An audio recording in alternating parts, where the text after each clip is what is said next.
मिटियापुर गांव में मोहन नाम का एक आदमी अपनी बीवी नंदिनी और अपने 15 साल की बेटी अर्चना के साथ रहा करता था। मोहन एक कारोबारी था जो मिट्टी को साफ करके उसे बेचने का काम किया करता था। मोहन अपने ही गांव के मुखिया अभिमन्यु के साथ मिलकर इस कारोबार को किया करता था और मोहन के कारोबार का हिसाब नंदिनी देखा करती थी। सुनिए जी, इस बार मुखिया जी ने पूरे 6 महीने की पेमेंट नहीं दी है।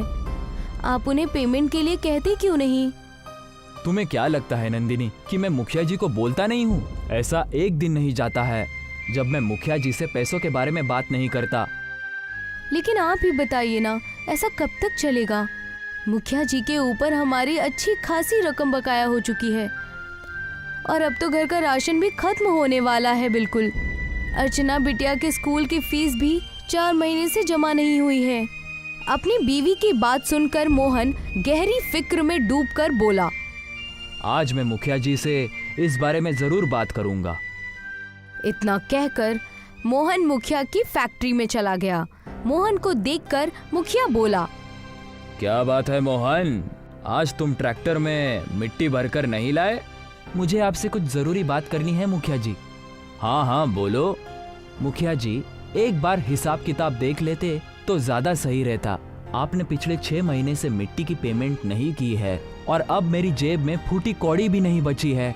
यहाँ तक कि घर का राशन भी खत्म हो गया है। बेटी के स्कूल के फीस भी 4 महीनों से जमा नहीं हुई है। कम से कम मुझे आधी रकम ही दे देते। मोहन, मैंने कहा था ना तुम्हें कि बाजार थोड़ा मंद पड़ा हुआ है। जैसे ही सब कुछ ठीक होगा तुम्हारी सारी रकम तुम्हें एक साथ में दे दूंगा। लेकिन मुखिया जी, अब मेरे पास तो ट्रैक्टर में डीजल भरवाने तक के भी पैसे नहीं बचे हैं। अब उसमें मैं कुछ नहीं कर सकता। तो फिर एक ही रास्ता है, तुम अपने बीवी और अपनी बेटी को भी काम पर लगवा दो। आखिर तुम्हारी बेटी भी 15 वर्ष की हो चुकी है। इस उम्र में वैसे भी ताकत बहुत होती है। ये आप ठीक नहीं कह रहे मुखिया जी, ये तो गलत बात है। आप मुझे मेरे पैसे देने की बजाय उल्टा मुझसे ये कह रहे हैं कि मैं अपने बीवी और बेटी को भी काम पर लगवा दूं। धीरे बोलो मोहन, तुम मिट्टी बेचते हो, कोई ब्रांडेड मर्सिडीज नहीं बेचते। और वैसे भी मिट्टी खरीदने के लिए तुम्हें कौन सी मेहनत करनी पड़ती है? तुम्हारे घर के पास मिट्टी का ढेर लगा हुआ है। अरे तुम्हें तो मेरा एहसान मानना चाहिए कि मैं तुम्हारी मिट्टी खरीदता हूँ। नहीं मुखिया जी, आप गलत बोल रहे हैं। सच तो यह है कि मेरी मिट्टी अब शहर में अच्छे दामों में बेच देते हैं और मुझे ना के बराबर पैसे देते हैं। और इस बार तो आपने हद ही कर दी। 6 महीने से आपने पैसे ही नहीं दिए। एक तो मैंने तुम्हारे ऊपर एहसान किया, तुम्हारी गरीबी देखकर तुम्हारी मिट्टी खरीदने तक को तैयार हो गया। तुम्हारी थोड़ी सी रकम क्या रुक गई? तुम तो मेरी बेइज्जती करने लग गए। मैं आपकी कोई बेइज्जती नहीं कर रहा मुखिया जी, मैंने तो सिर्फ आपके सामने अपनी मजबूरी बताई है कि मेरे घर का राशन पानी भी खत्म हो गया है। अब आप ही बताइए कि मैं क्या करूं? वही जो तुम इससे पहले किया करते थे। मैं आपकी बात का मतलब नहीं समझा। सीधा मतलब है मोहन, पहले तुम कोई कामकाज नहीं करते थे बल्कि बेकार घूमा करते थे। अब तुम भी गांव के बाकी और लोगों की तरह दूसरों के खेतों में काम करो और अपने परिवार का देखभाल करते रहो। मुझे तुमसे कोई मतलब नहीं है। और हाँ, दोबारा यहाँ मत आना। मैं बर्बाद हो जाऊंगा, ऐसा मत कीजिए। मुझे आप थोड़े से ही पैसे दे दीजिए ताकि मैं अपने घर का 1 महीने का राशन पानी खरीद सकूं। एक फूटी कौड़ी नहीं मिलेगी मोहन, तुम्हें जो करना है कर लो, मैं तुम्हें एक पैसा भी नहीं देने वाला। मोहन मुखिया के सामने गिड़गिड़ाता रहा। मुखिया ने मोहन को बुरा भला बोलकर और बेइज्जत करके अपनी फैक्ट्री से बाहर निकाल दिया। ये आपने ठीक नहीं किया मुखिया जी।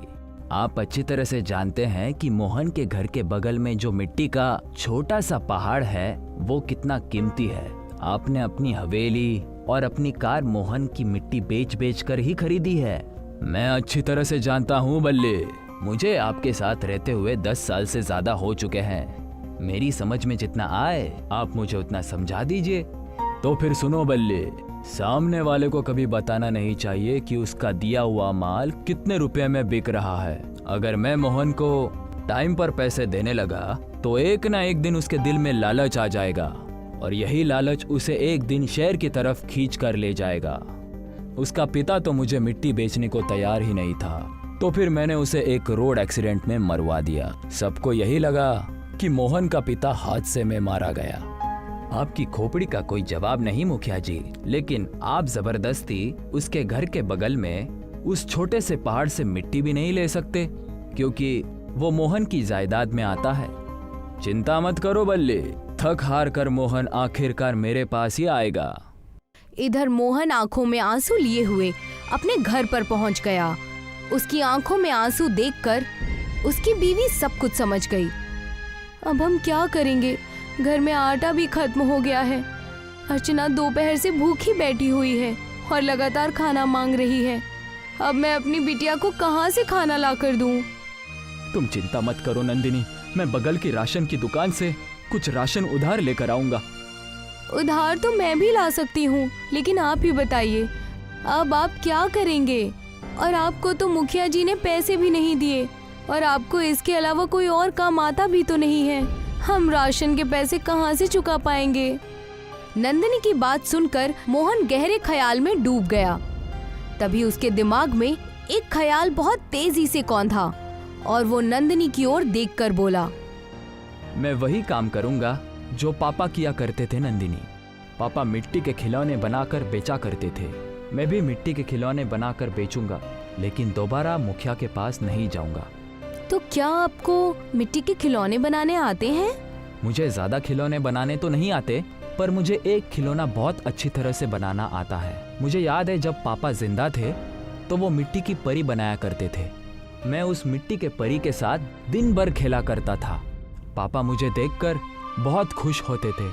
मैं उस मिट्टी की परी को बहुत अच्छी तरह से बना सकता हूँ। उस दिन के बाद से मोहन मिट्टी की परी के खिलौने बनाने लगा।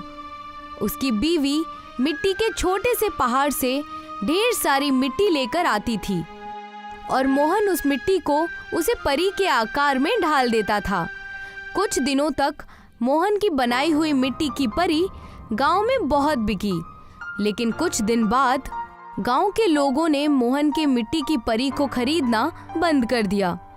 लेकिन मोहन ने मिट्टी की परी को बनाना चालू रखा। एक दिन मुखिया मोहन के पास आकर उसका मजाक उड़ाते हुए बोला, मोहन, तुम्हें क्या लगता है कि तुम्हारी बनाई हुई ये मिट्टी की परी तुम्हें अमीर बना देगी? बेवकूफ इंसान, आज के बच्चे मोबाइल पर जहाँ पबजी जैसा गेम खेल रहे हैं वहाँ तुम्हारी ये मिट्टी की परी कौन खरीदेगा? इतना बोलकर मुखिया वहाँ से चला गया और मोहन ने नाराज होकर मिट्टी की परी जमीन पर फेंक दी। मिट्टी की परी के 2 टुकड़े हो गए और मोहन अपनी बीवी से बोला, मुखिया जी सही बोल रहे हैं नंदिनी, आज का दौर मोबाइल का दौर है और मुझे मिट्टी के परी के अलावा कोई दूसरा खिलौना बनाना भी नहीं आता। आखिर मेरे मिट्टी की बनाई हुई परियां कोई कब तक खरीदेगा? सच तो यह है कि मैं कुछ नहीं कर सकता। इतना कहकर अंदर जाकर मोहन चारपाई पर लेट गया। आधी रात हो चुकी थी, मगर उसकी आंखों से नींद कोसों दूर थी कि तभी मोहन को बाहर किसी के चलने फिरने की आवाजें सुनाई दी। मोहन तुरंत अपने घर से बाहर निकल आया। उसने देखा कि उसकी मिट्टी की परी जिसे उसने तोड़ दिया था अब वो जुड़ चुकी थी। मोहन ने तुरंत अपनी बीवी को उठा दिया। क्या हुआ जी? नंदिनी देखो, इस मिट्टी के परी को मैंने गुस्से में तोड़ दिया था, मगर इसे किसी ने दोबारा बना दिया। आपको कोई गलतफहमी हुई होगी।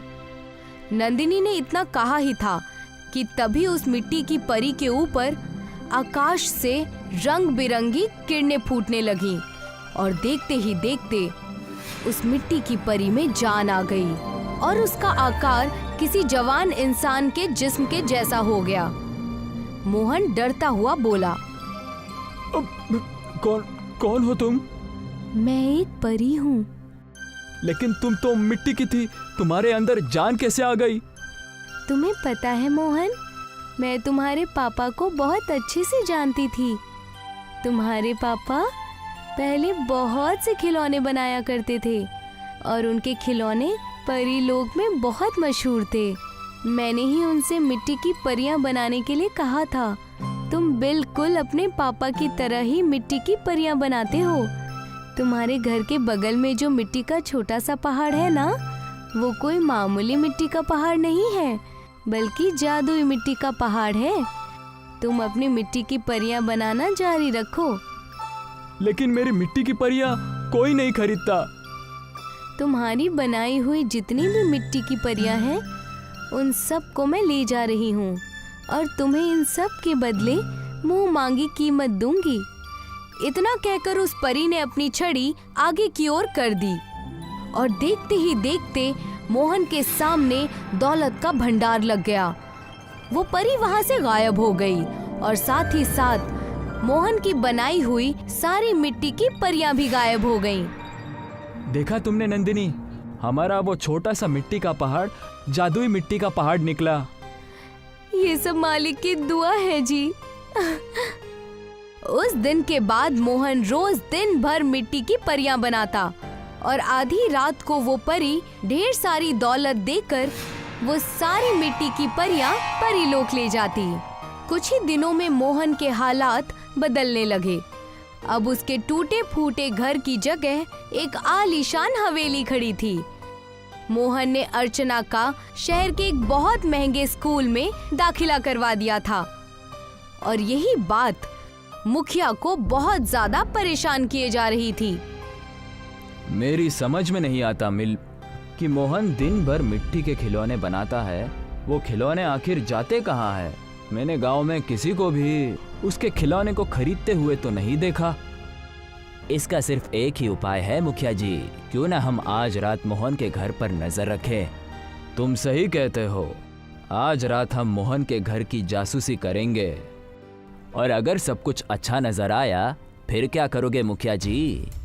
तो आज रात मोहन को भी उसके पापा की तरह मार दूंगा और उसकी बीवी का किस्सा भी खत्म कर दूंगा।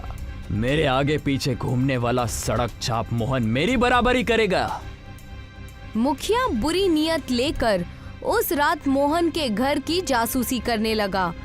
मुखिया और बल्ली ने देखा कि रात में आकाश से रंग बिरंगे किरणें फूटने लगीं और उनमें से एक परी निकलकर जमीन पर आ गई और मोहन के मिट्टी के खिलौने गायब हो गए और मिट्टी के खिलौनों की जगह दौलत का ढेर लग गया। बल्ली धीरे से मुखिया से बोला, मुखिया जी, ये तो हकीकत की परी लगती है। इसने ही मोहन को बहुत सारा धन दिया है।